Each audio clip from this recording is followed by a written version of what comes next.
5 presentation. The name of our robot is the City Cleaner.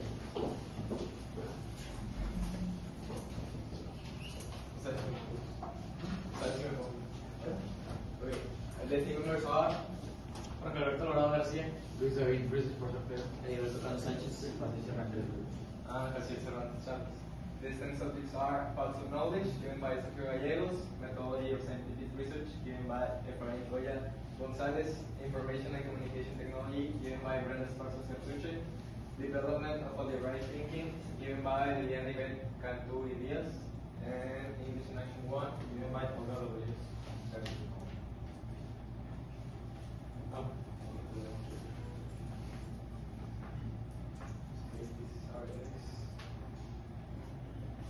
Introduction. The introduction.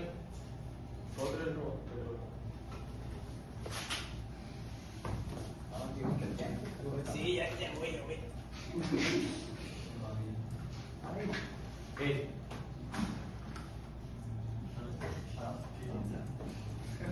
Our project is that we made a manually controlled robot that this scoops up the trash, and this allows us to keep the city clean and also to eradicate the contamination in the cities.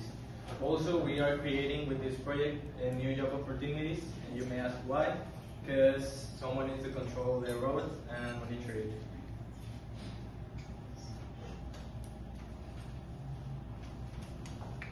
Well, the research question. Our research question is, what machine learning algorithms can most effectively enable a robotic system to autonomously detect, navigate to, and manipulate trash in unstructured environments? Our type of research is applied experimental research, because we apply engineering and robotics concepts to solve an environmental problem. Also, the experimental approach allows a measurement of our robot's performance under controlled conditions to determine the effectiveness compared with the human collection.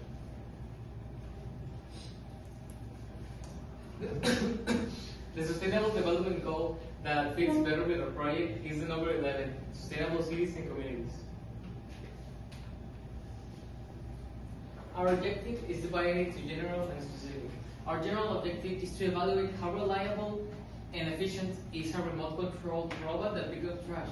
And our specific objectives are to measure and compare the robot's statistics to determine if it is more efficient than a human, and the other specific objective is to see what kinds of trash it can pick up. The justification for this project is the need for a more efficient manner to clean up trash in cities, because human labor can be slow and even dangerous in some aspects. So for our theoretical framework, we did some research in order to analyze and evaluate the different solutions within our country. So the solutions we found were garbage trucks, volunteering people, and awareness campaigns. So our solution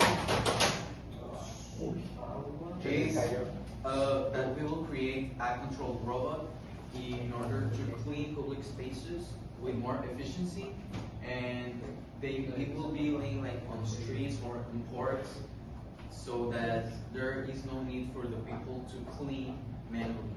We believe that the solution will combat also climate change and will give more opportunity for other people to develop this, like employees to develop this. Right. For our variables, our independent variable, the one which we will manipulate, is the positioning of the robot. We believe that if we position the robot in certain places at certain times, we will be taking more advantage of its functioning, of its correct functioning, than if we put it in a rough surface with more people and so on. So the dependent variable is the amount of trash recollected and the effectiveness of the robot. So we believe that if we put the robot in a public space that has most amount of trash, at a time that when there is no people, then we will be taking the better advantage of the robot, and we will be using it correctly.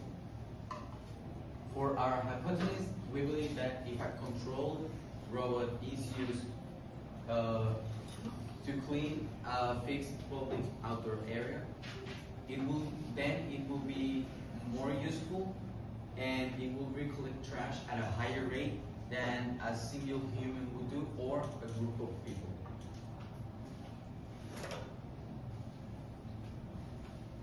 So the methods we use to test the hypothesis. So first of all, we prepare the test area.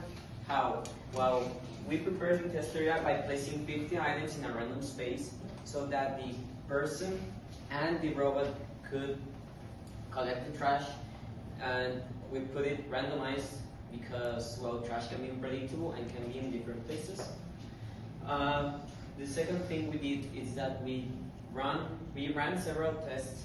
We ran 8 tests so we could have enough data so the data can be accurate and precise. The third thing we did is that we recorded the data from the robot and the human. If the robot collected the trash, if not, why it didn't collect the trash. And lastly, we also avoided fatigue. How? Well, the human, the person that collects the trash, can get tired from collecting the trash. So we ran the tests on separate times so the person can avoid fatigue and the results cannot be biased towards the robot. So the results. Well, in test number 1, the robot spent 6 minutes and 2 seconds collecting the trash. The human spent 8 minutes and 4 seconds collecting the trash. The average item the robot collected per minute were 8.3 items, and the average items per minute for the human was 6.2 items. If we compare this to the test number 8, we have that the robot increased the time here. The human also increased the time and reduced the average items per minute they collected. So, with all these results, we can conclude that the robot indeed collects the trash faster than a human and can help to have the accuracy. So, in conclusion, we conclude that our hypothesis is correct. This because, based on the results, we see that robots pick up the trash more efficiently than a human. So that we conclude, and we believe that our robot will solve the problems of the contamination in the world and can create job opportunities for the future. So it solves some problems there. And in this question, we discussed this question: how does using a remote control robot to pick up trash affect the efficiency of litter collection compared to manual methods? Well, we discussed this with my team members and I, and we all get the same answer of that it's more easy that a robot storage the trash like here on the top of the robot than human pick it up and put it in another storage. So it's more efficient in that way. So that is our discussion. So thank you for your attention.